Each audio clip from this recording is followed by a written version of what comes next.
Hokies are averaging 36 points per game in those games. So the odds in the Hokies' favor. I know you were on the winning side of things last year. Ali Jennings was, because he was playing for ODU. Eric McLean, Mark Packer, myself, looking just ahead first and foremost to that game. When you're watching, you're smiling when we look at that. How does it feel to know that's how you're opening up your career at Virginia Tech? It's crazy how full circle things come for me to leave Old Dominion, and then now I'm at Virginia Tech, and you put my old team on the schedule first game. It's a crazy feeling. It kind of gives me chills about it. Yeah. It's going to be fun to watch, man, and you're fun to watch. You know, you're an elite receiver, and the things that you can do, you know, you're going to instantly boost this offense. Just your skill set from your perspective. What makes you so talented? I think my first skill set is my leadership abilities, helping bring the offense and the team along to be able to go out every day and work hard and compete at the highest level, to just make sure everybody's on the same page. And then once it comes to the field, I'm just a gamer, honestly. I love going out competing, and it's just something about when the ball's in the air, it has to be mine. It's like a magnet to me, and I love that feeling when the ball's in the air and the lights are on, and it's me, the defender, and the ball, and I'm taking me and the ball every time. Come on, defender. man. So yeah, I'm gonna go out, play hard, play physical, play fast, and be extremely detailed in my route running and everything, making sure I know exactly what's going on the field, and making sure I know what the defense is running off of film and things like that. So I think I'm a full package when it comes to receiver play. There you go. Yeah. Ali, in this day and age, the student athlete has more power and control than ever before, whether it be name, image, and likeness, the transfer portal, the list goes on and on. When you decided, all right, I'm jumping in the transfer portal, what went through your head? What were you looking for? And why was Virginia Tech, at the end of the day, the place for you to be? So the first thing, I did want to go somewhere where I could build my brand, go to a bigger place where I could build my brand and make sure I'm taking advantage of NIL opportunities and being able to market myself even more. And it just so happened Coach Mines was at Virginia Tech. I've known him since I was like 5 years old. He's my guy. That's a great coach, and I'm just excited I got the opportunity to come here and play for represent Virginia Tech. And yeah, it's been a wonderful time. Was that an easy decision, or was it one of those things you said, hey, listen, I could go to a gazillion schools here, let me throw the dart? So was it an easy process for you? Or because you hear about guys all the time going, man, I want to find another home, and this is tough. You go back to that whole recruiting process again. It was definitely a tough decision. I had a lot of meetings with my previous coaching staff, especially because I was going to declare after my last season, but injury cut my season short. Nothing severe, just I had to get a minor surgery on my ankle, and then I had to reconsider my decision making. Had a few meetings with my coaches and my family, and we felt that it would be best to come back for my last year and try and go and play on the biggest stage. And that was one of the things that I felt I needed to do for me personally, and ended up at Virginia Tech. Got around some good people. They're great. That's a great organization, great teammates, good staff, and it was a family feel. So that was the first visit I took, and I felt like I didn't want to leave. So I committed on the spot. Yeah, I committed on the spot. Wow. Yeah. It was going to be pretty hard to top that. You're a Virginia guy, born and bred, and I know you grew up going to Virginia Tech games. You grew up going to Blacksburg. What's your earliest memory of the Hokies, even from a football aspect, just watching this team? So my earliest memory, it was like going into high school. My brother's best friend is Alonzo Tweedy. He was a safety for Virginia Tech. He went on to play for the Giants for a little bit. Just watching him, how he came up, and seeing guys like Macho Harris and Dwayne Brown, all from my area, go on and be great at Virginia Tech and go on to the next level and have a little bit of success.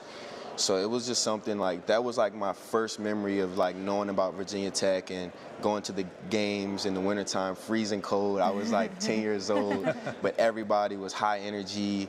Enter the Sandman was coming on, and it didn't matter what was going on. It felt like a great place to be. Walk me through, let's take that a little further, because that week 1, and we're going to be there, which I'm so excited. We'll be there with you. Enter Sandman, and it's for you. You're running out of that tunnel. I mean, walk me through what that's going to be like. A childhood dream come true. It's different. It's like you can't explain it. It's something that just like every time you think about it, every time you're about to go through it, it's just chills down your entire body. I got to experience it during the spring game, and it was electric, honestly. I can't even explain it. It's just something that you have to experience, and you guys will see it when you come down there game 1, and it's gonna, if you don't get to experience it in college football, you're missing out. It's a bucket list. You're honestly missing out. It's a bucket list. Pack, I mean, you know, a Clemson guy, and I love my Tigers and running down the hill, but that entrance is nuts, and we've got to see it, and I can't wait to see it again. Definitely. It's one of the best. You know, great wide receivers all have supreme confidence. And just hearing you describe your game, that, hey, that ball is mine. I don't care who's on me, that ball is mine. What did you work on in terms of your game? Again, I know Virginia Tech's going to throw the football downfield. We had Coach on earlier today. He talked about that offensive attack. But what have you personally worked on to say, guess what, I still have some skills I need to hone in here? So I definitely been working on cleaning up my game, my twitchiness, because I'm a bigger receiver. I wanted to be able to move like a slot style receiver, just to be able to do both. And I've been working on press releases, top of my routes, my drive phase, and just anything to help me create more separation to make it easier at the catch point.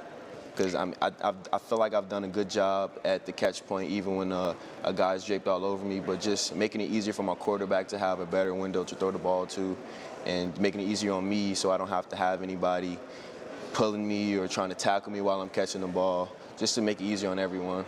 I know there's fans that are very excited that you're now in Blacksburg, but also the quarterbacks who are throwing the ball are very excited that you're on the receiving end now.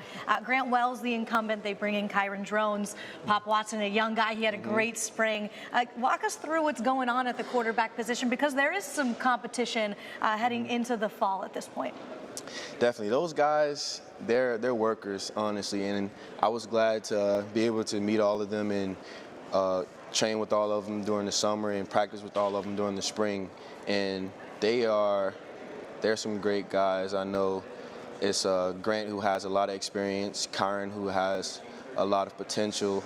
He doesn't have as much experience as Grant, but he is a freak athlete. Yeah. And Pop, Pop is Pop. I keep hearing this. Everyone smiles like this. Pop is like, everybody loves Pop on the team. Like, he's just a good dude to be around. And then when he gets on the field, he knows how to make stuff happen. So I can't wait to see all of them compete in camp. And I'm excited. I trust all of them. They're all good guys. I know whatever quarterback is named the starter, I'm going to be right there with them, supporting them. And even supporting the guys that aren't named the starter and going out and competing every day with them. Who throws the best ball? There you go. I'm joking. I'm kidding. I want to go back. I want to go inside. They all have great balls. Wide receiver, they all do. Yeah, they all do. Try to catch me with a quick one. Right. I want to go inside the helmet a little bit here, because Pac asked you about the physical attributes, how do you get better. I asked you to describe your game. Take me lining up, one-on-one, press coverage. You see this guy, you know your route. Walk me through it. How do you get to where you need to be? What are you trying to set up? What are you trying to do? Okay, first, something I do is I look at the umbrella, which is basically the coverage that they're in. I look at where the corners are aligned, where the safeties are aligned, to try and get a good picture of the coverage that they're in, whether it's too high or one high safety. And you can tell that by alignment? I can tell that by alignment. Usually, like, some safeties try and cheat it over. If it's cloud, they might be a little more off the hash based off the depth of the corner. You can tell if it's going to be cloud, press, or they're going to be bailing, which is like cover 4 or cover 3 or something like that. So then I have to put a plan together based off whatever my route is, whether I have to take an inside release or outside release to get to my spot. And it's a lot of detail that goes into it. You see a lot of it during film during the week. You see a corner's tendencies. I like to watch a little more press coverage and man on my own to kind of get a feel of what corner I'm going to be going against.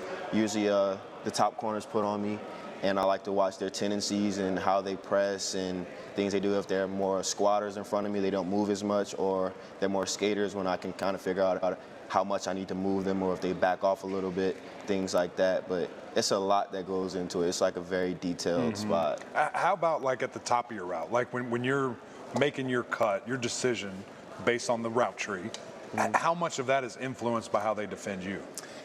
It's definitely influenced a lot. If a guy's tighter on you, you're going to have to break your route down a little more and probably sell it in the opposite direction a little more. But if you have a lot of space, you can get right into your route and just run into the open space and let the ball help you out there. And that's pretty much the easy. Like, that's the easy part. Like, when you get to the top of your route and you've already done the drive phase, running full speed and stuff, that's like the easiest part, just getting in and out of your break smoothly and then just focusing on the ball. That's right. Real quick before we let you go, fit check, because he came in. He might be one of the cleanest dressed guys here so far this week. A little something. The sunglasses, if you turn your head and you zoom in, the Prada sunglasses match the Prada tie. A little something. You dress yourself? Oh yeah, Put this together yourself? my mom, she kind of inspired it a little bit. Let me fix my tie. Shout out, Mom. Yeah, she inspired me a little bit, but I've been seeing a lot of guys. Prada. Is that Prada? Yeah. They are. He got I'm trying to get like him. Yeah. There you go. You know, they just don't know, do they? Yeah, They they don't just know. don't know. Yeah, Come they back. don't know. We're left out. I'm just with the Jays. We That's look what I forward to do. seeing you in week 1, my man. Thank you so No doubt. much.